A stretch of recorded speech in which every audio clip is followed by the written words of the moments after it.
है? इस्लाम में कब्र का अजाब, कब्र में मिलने वाली सजा, एक महत्वपूर्ण और गंभीर विषय है। मुसलमानों के लिए यह एक चेतावनी है कि दुनियावी जीवन के बाद की जिंदगी में क्या हो सकता है। कब्र में अजाब का अनुभव इस दुनिया में किए गए अच्छे या बुरे कर्मों पर आधारित होता है। यह कहानी इसी मुद्दे पर आधारित है जिसमें हम एक व्यक्ति के जीवन, मृत्यु और कब्र में उसके अजाब की यात्रा का वर्णन करेंगे। अहमद का जीवन। अहमद एक साधारण व्यक्ति था जो एक छोटे से गांव में रहता था। वह अपने परिवार का पालन पोषण करने के लिए दिन रात मेहनत करता था।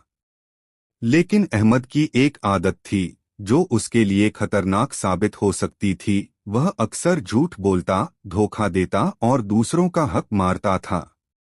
उसकी जिंदगी में अल्लाह की याद का कोई खास महत्व नहीं था। वह मस्जिद से दूर रहता और नमाज से बचने के बहाने ढूंढता था। मौत की आहट। एक दिन अहमद अचानक बीमार पड़ गया। उसने डॉक्टरों से इलाज करवाया, लेकिन कोई फायदा नहीं हुआ। धीरे धीरे उसे एहसास हुआ कि शायद उसकी मौत का वक्त करीब आ चुका है। उसके दिल में डर बैठ गया, लेकिन अब तक उसने कभी अपने बुरे कर्मों से तौबा नहीं की थी। अहमद ने सोचा कि शायद उसके पास अभी भी समय है, लेकिन मौत का वक्त कभी चेतावनी नहीं देता।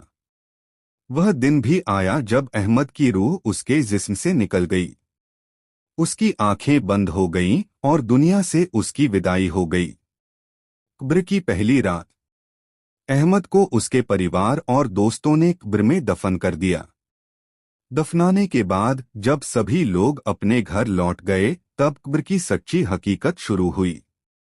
इस्लामी मान्यताओं के अनुसार जब इंसान को कब्र में रखा जाता है और लोग वहां से चले जाते हैं, तो दो फरिश्ते, मुनकर और नकीर, कब्र में आते हैं। वे इंसान से तीन सवाल पूछते हैं। एक, तुम्हारा रब कौन है? दो, तुम्हारा दीन क्या है? तीन, तुम्हारे पैगंबर कौन हैं? अहमद, जिसने अपनी जिंदगी में अल्लाह को कभी गंभीरता से नहीं लिया, इन सवालों का सही जवाब नहीं दे पाया। उसके जवाब उलझन और भ्रमित थे। उसने कभी अपनी आत्मा को इस्लामिक शिक्षाओं से नहीं सजाया था, इसलिए वह फरिश्तों के सवालों का सामना नहीं कर सका। कब्र का अजाब शुरू होता है। जैसे ही अहमद सवालों का सही जवाब नहीं दे पाया, उसकी कब्र अंधेरी और तंग हो गई। इस्लामिक हदीसों में वर्णित है कि कब्र या तो स्वर्ग के बागों में से एक बाग हो सकती है या जहन्नम के गड्ढों में से एक गड्ढा। अहमद की कब्र एक जहन्नम का गड्ढा बन गई। उसकी कब्र की दीवारें उसके ऊपर सिकुड़ने लगीं और उसे ऐसा महसूस होने लगा जैसे उसकी पसलियां आपस में मिल रही हों। अजाब की विभिन्न शक्लें। अहमद को कई प्रकार के अजाब का सामना करना पड़ा। हदीसों में उल्लेख किया गया है कि कब्र का अजाब कई प्रकार का हो सकता है। एक, सांप और बिच्छू। अहमद की कब्र में बड़े बड़े सांप और बिच्छू प्रकट हुए जो उसे काटने लगे। हर काटने से उसे तीव्र दर्द का अनुभव होता था, लेकिन वह मर नहीं सकता था, क्योंकि कब्र का अजाब मौत के बाद होता है, जहां इंसान सिर्फ दर्द महसूस करता है, लेकिन मर नहीं सकता। दो, आग का अजाब। उसकी कब्र में जहन्नम की आग के टुकड़े गिरने लगे जो उसके शरीर को जलाने लगे। वह जलते हुए दर्द से चीखने चिल्लाने लगा, लेकिन उसकी आवाज किसी को सुनाई नहीं दी। तीन, तन्हाई और डर। कब्र की तन्हाई भी अहमद के लिए एक सजा बन गई। उसे ऐसा महसूस हुआ जैसे वह हजारों सालों से अंधेरे में अकेला पड़ा है।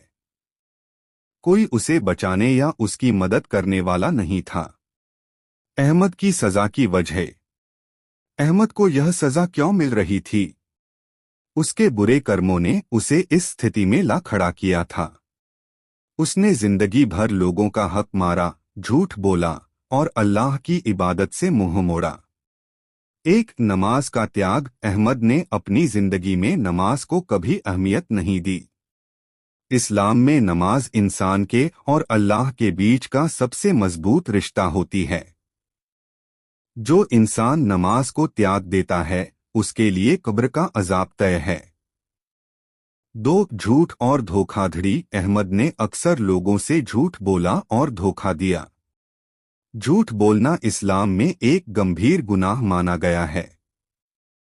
हदीस में है कि झूठ बोलने वाले के लिए कब्र में अजाब होता है और अहमद इस गुनाह के कारण कब्र में दर्द झेल रहा था।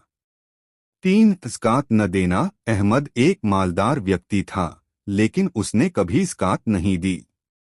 ज़कात इस्लाम का एक महत्वपूर्ण स्तंभ है और इसका पालन न करने वाले इंसान को कब्र और आखिरत में सजा का सामना करना पड़ता है। कब्र का अजाब कितनी देर तक चलता है? इस्लाम में बताया गया है कि कब्र का अजाब इंसान के कर्मों पर निर्भर करता है। अगर इंसान ने अपने जीवन में तौबा की हो और अल्लाह से माफ़ी मांगी हो तो उसे माफ़ किया जा सकता है। लेकिन अगर उसने तौबा नहीं की और अपने बुरे कर्मों पर अड़ा रहा तो अजाब का समय लंबा हो सकता है। अहमद ने अपनी जिंदगी में कभी तौबा नहीं की थी, इसलिए उसकी कब्र का अजाब जारी रहा। सबक और नसीहत। अहमद की इस कहानी से हमें यह सबक मिलता है कि यह दुनिया अस्थायी है और हमें अपनी आखिरत की तैयारी करनी चाहिए। इंसान को हमेशा अल्लाह की इबादत करनी चाहिए, झूठ और धोखाधड़ी से बचना चाहिए और गरीबों और ज़रूरतमंदों की मदद करनी चाहिए। कब्र का अजाब एक हकीकत है और हमें इससे बचने के लिए अपनी जिंदगी को इस्लामिक शिक्षाओं के अनुसार ढालना चाहिए।